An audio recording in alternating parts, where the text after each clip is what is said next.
ورحمة الله تعالى وبركاته. وعليكم السلام ورحمة الله وبركاته.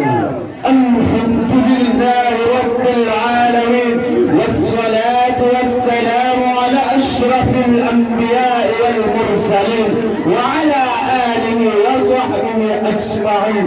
وقال في الحديث النبي محمد صلى الله عليه وسلم: ألا أنبئكم في الكبائر قالوا بلى يا رسول الله. قال: أعزر بالله والحب يده. صدق الله العظيم.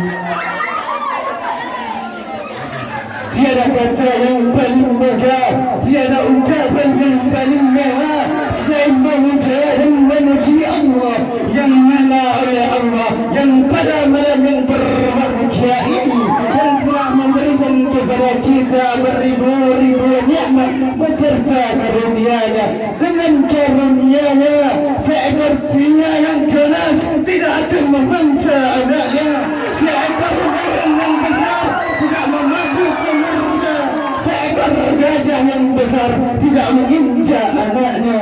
Begitu besar karunia Allah kepada makhluk di bumi ini. Terlebihnya kita sebagai manusia yang dikenal dengan hewan latif, hewan yang dapat berpikir. Tak ada manusia, tak ada hewan di dunia ini yang tidak dapat berpikir kecuali hanya manusia yang saudaraku.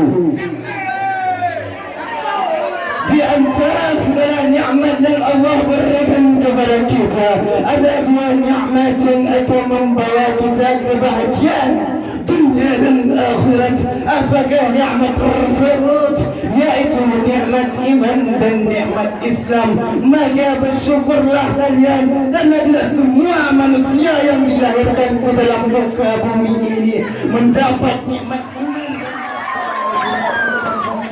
Dan juga kepada dan sahabat yang sekalian yang telah membantu dalam seiring langkah memperteguhkan kalimat haq la ilaha illallah, yang mereka tak pernah mengenal anaknya dari janda, istrinya, anaknya dari yatim. Mereka tak pernah mengenal itu, wahai saudaraku, karena yang mereka tahu Islam harus berdiri di muka bumi ini.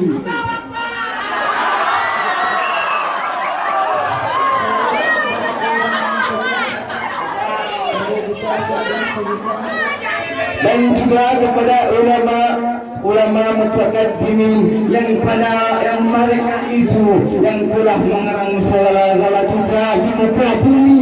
Pada hari ini kita belajar ilmunya. Mudah-mudahan mereka yang telah mencurahkan tulisannya diberkahi oleh Allah, luas kuburnya jauh dari fitnah kubur. Penghormatan saya kepada pencetus daya Nahdlatul Ulum, yaitu Walid beserta keluarga. Semoga Walid beserta keluarga selalu dalam lindungan Allah, selalu diberi istiqamah dalam menuntun kita kepada jalan yang benar. Dan juga Abi yang dan seluruh guru-guru kita yang mereka itu adalah tangan kanan daripada Walid dalam menjalankan roda pendidikan hidayah kita tercinta.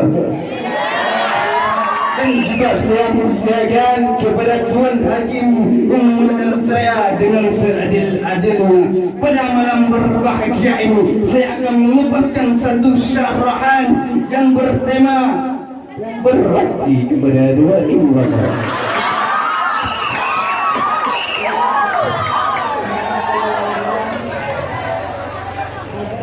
Berbicara masalah dua ibu bapa, maka ibu adalah seorang perempuan dan ayah adalah seorang laki-laki. Ibu yang mengusui kita, ibu yang mengandung kita, ibu yang mendidik kita. Bagaimana besarnya 9 bulan 10 hari dia mengandung kita, mengalir darahnya dalam daging kita. Di saat dia melahirkan kita berapa tahun? Coba robek deh. Di saat dia melahirkan kita Tapi pada hari ini, jikalau kita mengendong dia dari Aceh sampai ke Kaabah, lalu kita buang ke bawah, lalu kita buang ke mana sampai ke Aceh, malam tentu dapat menemuskan satu dari saudara yang lahir dari saat dia melahirkan engkau. Dan juga kepada seorang ayah, jangan kau yang anggap remeh seorang ayah, jangan kau pandang rasa kasih sayang itu ringan.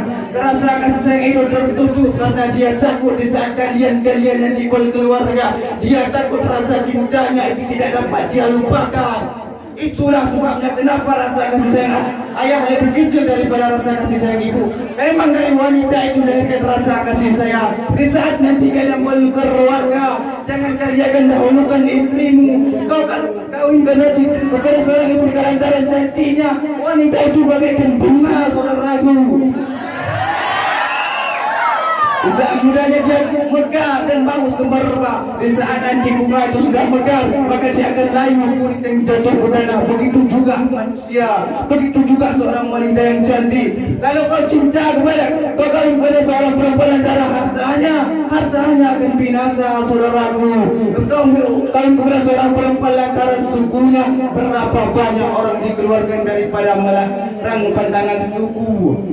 Tapi jikawilah kepada seorang perempuan yang soleha seperti kita,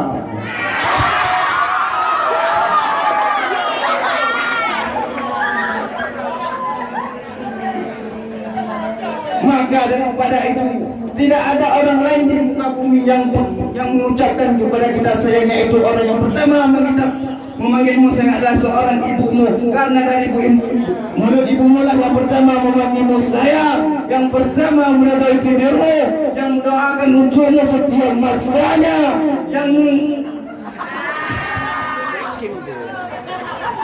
yang menyebut rindu buatmu sampai akhir masanya, yang beristighfar selalu memohon keampunan untukmu, yang selalu memaafkanmu apa segala kesalahanmu, yang selalu dia bukannya. Maka daripada itu begitu besarnya sosok seorang ibu bagi kita. Maka daripada itu selagi mereka ada, maka hargailah mereka. Karena setelah mereka tiada, tidak ada dapat kita mendidiknya kembali. Karena dia sudah tua nanti, maka jagalah dia dengan baik-baik. Karena dia adalah salah satu pintu surga yang dapat kita masuk. Karena surganya di bawah kaki ibu, walaupun kakinya kesemutan.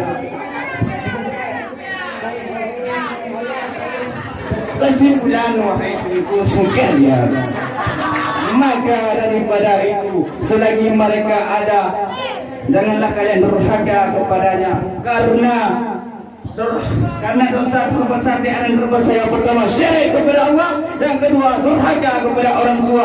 Maka pandangilah mereka fafurihat, maka senanglah kamu daripada nilai kepada ibu bapakmu, lantaran itu adalah salah satu yang menyebabkan kamu mendapatkan satu pahala. Lantaran ada 5 golongan yang dikatakan tersebut akan mendapat pahala, yaitu ulama, Ka'bah, Imam Zamzam, orang tua, dan dua ada bawah. Taklah ana sekian dari saya. Burung cendrawasih cepat sekian dan terima kasih. Hanya dari ini daripada saya. Pat'alum yang hanamira selain alumira, pat'alum yang hanamiri selain alumiri, pat'alum selain hadis Nabi dan firman Allah. Maka daripada itu aku akhiri dari kalamku, yaitu kalam yang menyebabkan kita nanti semua masuk surga dengan lafaz Assalamualaikum warahmatullahi taala wabarakatuh.